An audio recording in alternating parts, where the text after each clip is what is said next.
to It's Our Time. I'm your host, Edidiong Obot, and I want to wish you a Merry Christmas. Today on the show, we have Miss Christiana Thompson, aka the Social Doctor. Welcome. Thank you, Edidiong. How are you today? I am good. How are you doing this day? I'm doing good. Awesome. So, we're going to get straight into it.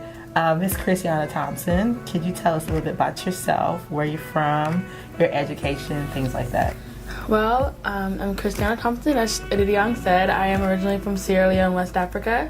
I was raised here in the States, so currently I'm a grad student at the University of Houston Graduate College of Social Work and the University of Texas School of Public Health, and doing my joint master's in social work and public health.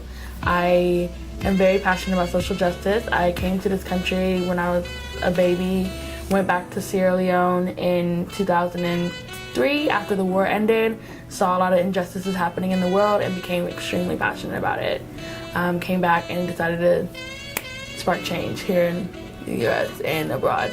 Wow. So tell us about that sparking change. What are you doing now? So what I'm doing right now, I'm actually working on different projects. I get to different projects in Africa with different organizations that are doing clean water projects, that are doing women's empowerment work, that are doing even sparking change within the political atmosphere in Africa.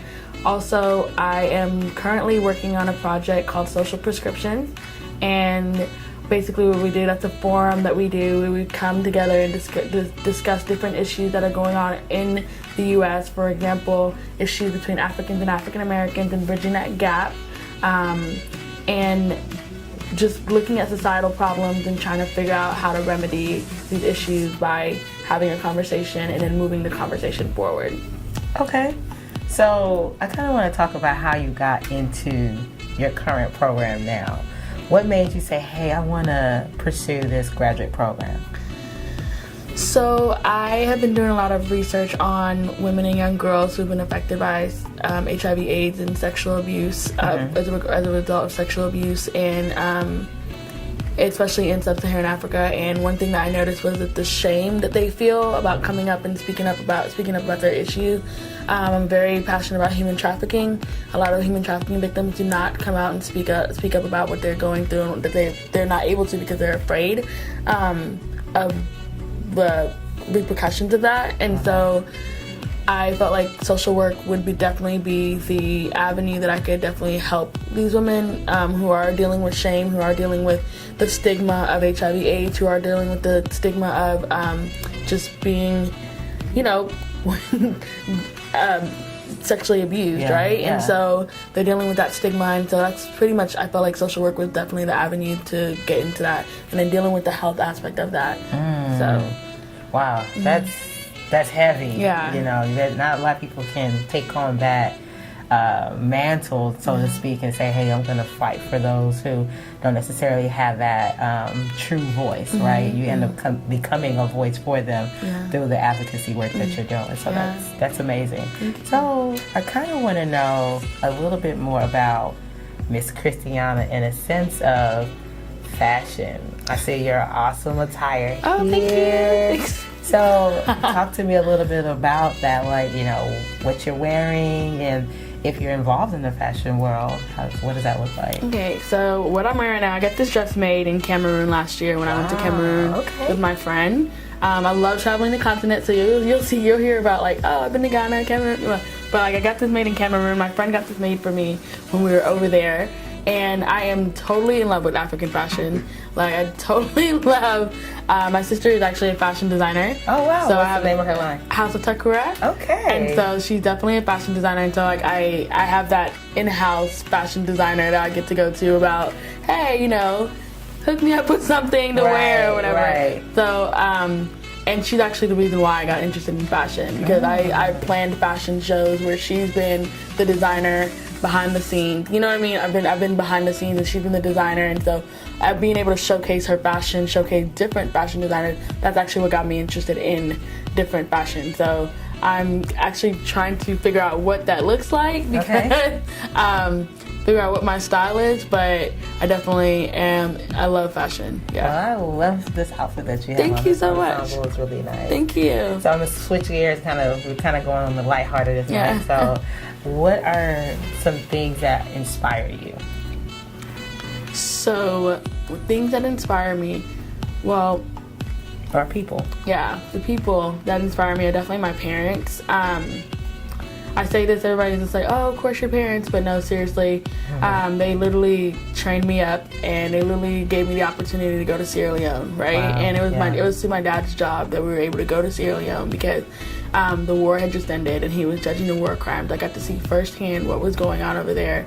My mom being a medical doctor, she's been on the front lines of just like helping people who've been affected by like different health issues on the continent. She's in public health as well. You know what I mean? And so, just bringing they're the ones who actually inspired me to do the joint masters in social work and public health, bridging the justice aspect of it as well as the health aspect to it. They've literally instilled in me a great work ethic, and they've also told me my dad's always been my mom and my dad have always been the ones to tell me how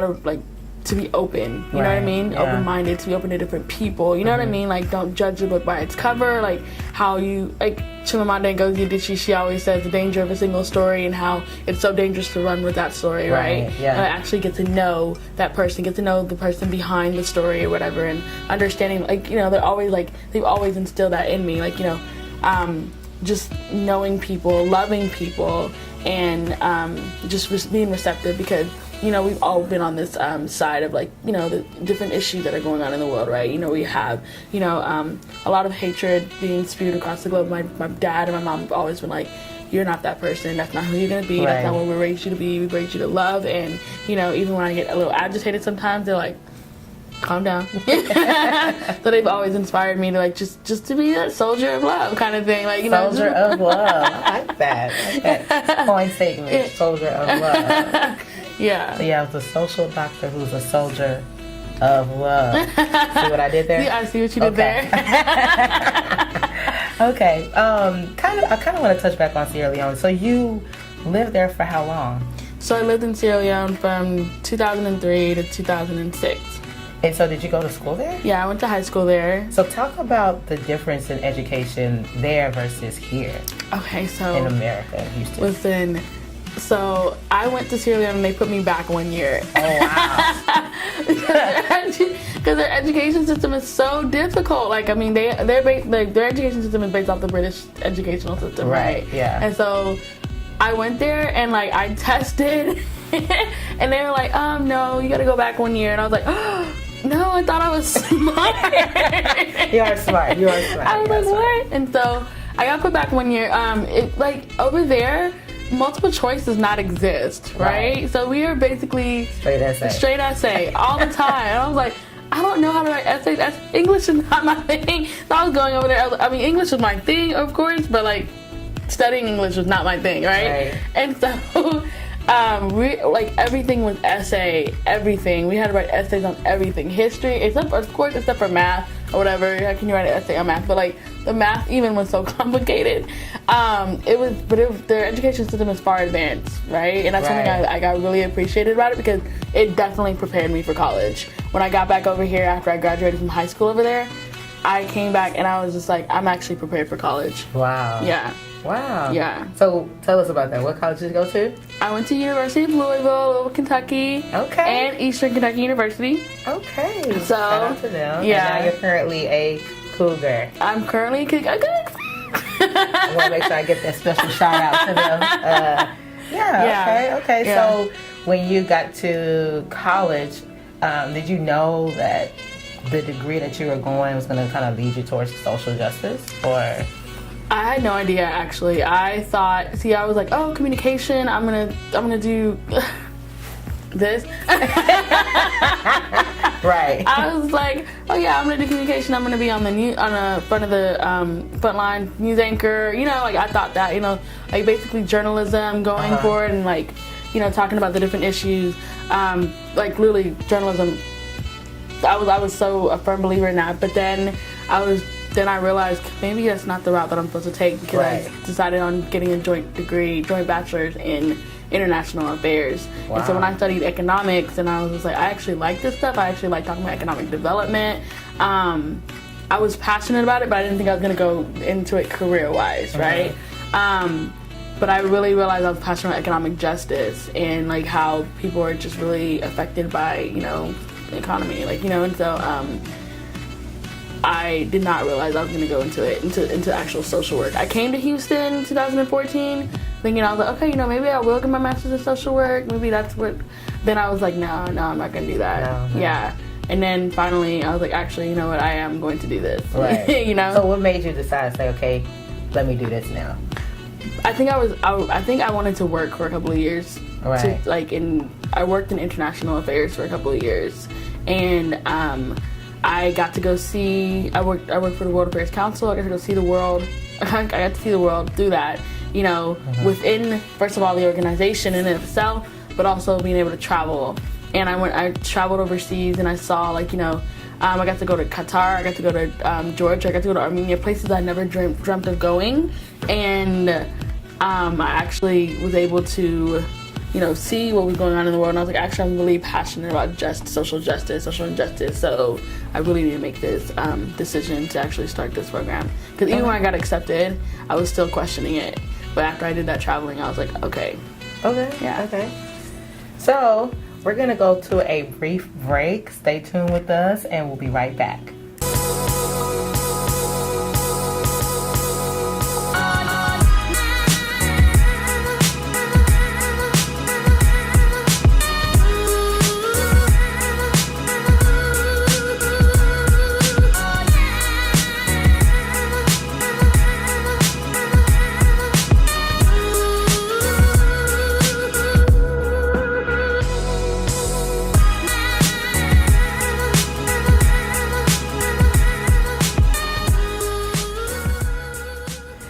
And we're back on It's Our Time. Again, I'm your host, Edidiong Obot, and I'm with the lovely social doctor, Christiana Thompson. And so, just kind of returning back from the break, I kind of want to know a little bit more about your family. You know, we've had conversations before about, you know, how your family is involved in politics and international affairs and how that has inspired you. So I want to know, like, what exactly your family has done, whether it's overseas or here, and how that's going to move you to what you're going to do in the future.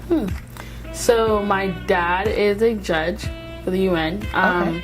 So he works with the UN-backed Tribunal Special Court for Sierra Leone, and that court was basically formed to trial the war crimes basically that happened, right? Wow. And so he went over there. We went over there in 2003, and he's on the residual court right now. So basically, the court ended in 2009, but he is on the residual court. They're still trying cases. Okay. While he was here in the United States, he was a professor of criminal justice at Eastern Kentucky University, and he happened to be the dean of the graduate college there as well at one point in time before he left for Sierra Leone. And so, criminal justice and health equity have been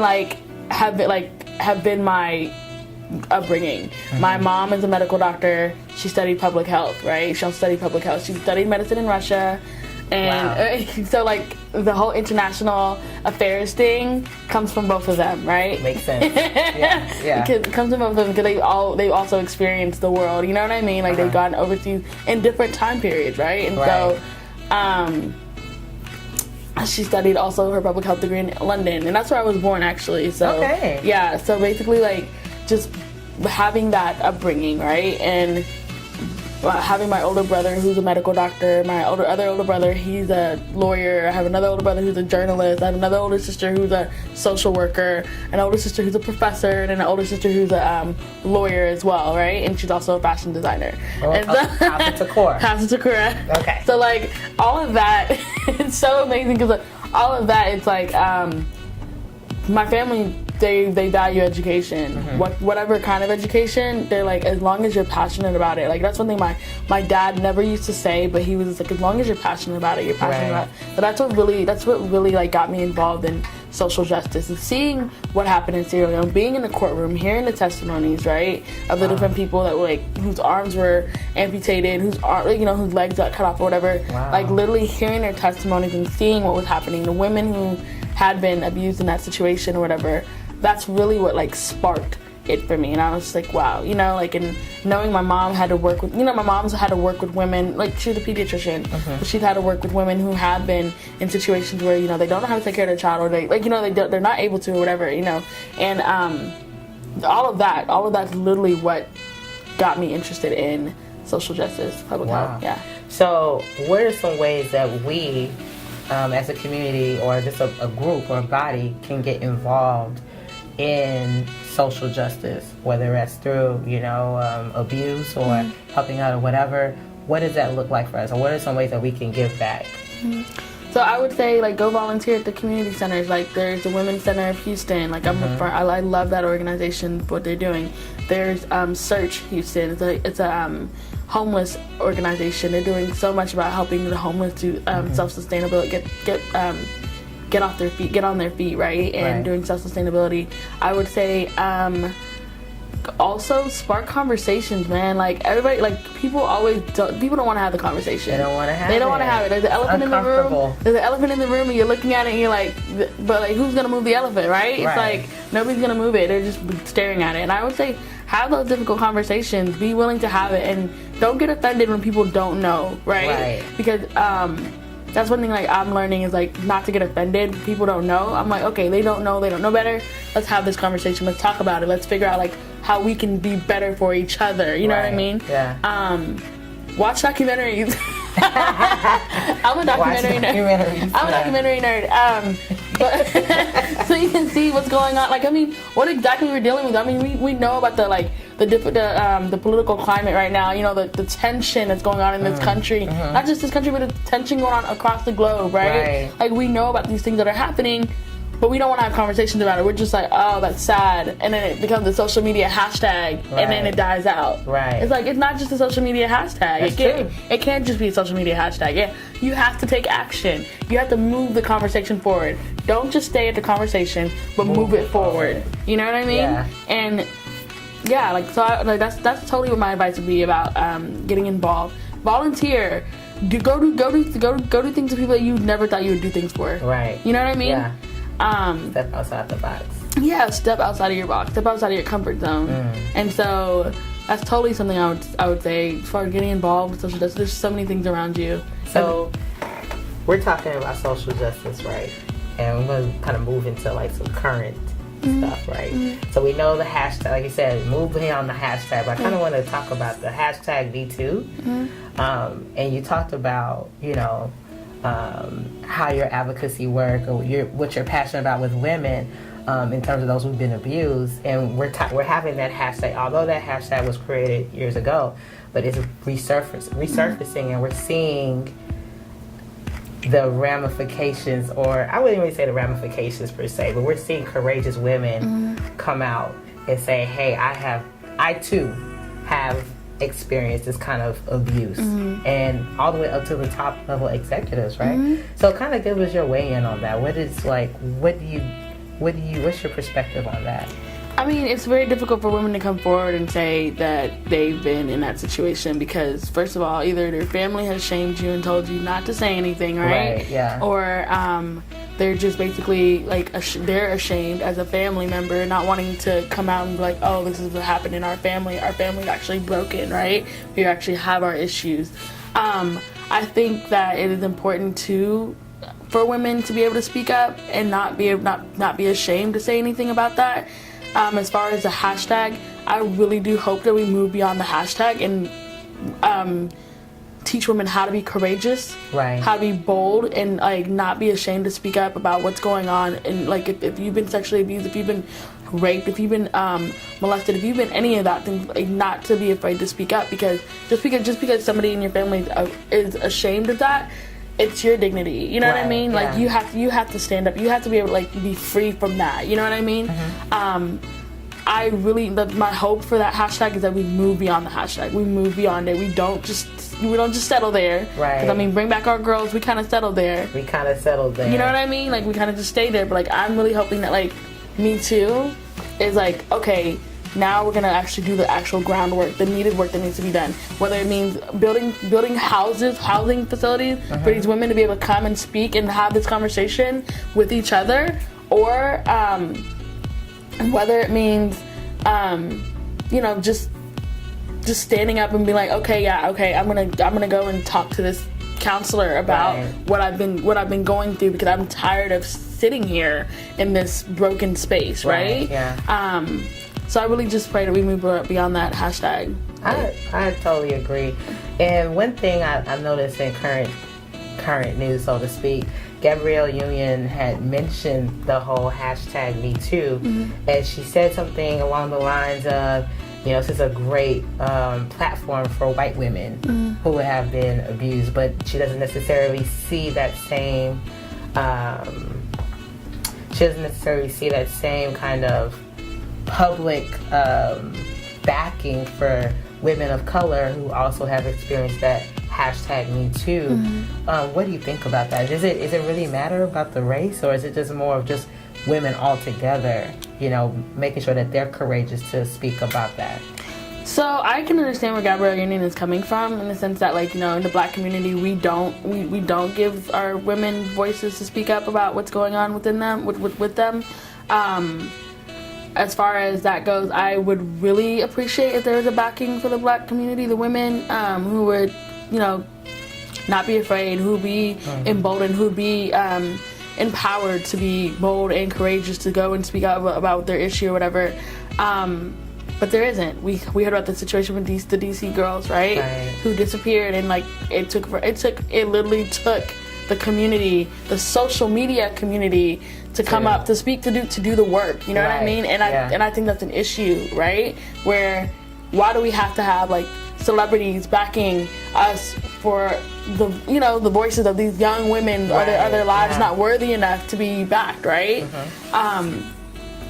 So I agree with her to a certain extent, but at this time it's kind of like, okay, if other women are weighing in on this, not just white women, but Black women, Latino women, you know what I mean, women of all different cultures, Indian women, if they're all like coming together and they're uniting, and this hashtag is uniting them for a bigger cause, then I think that's important. That's more important. Right. Yeah. I agree. So, like Christiana said, let's move beyond the hashtag into actually doing something. She talked about ways that you can get involved in the community.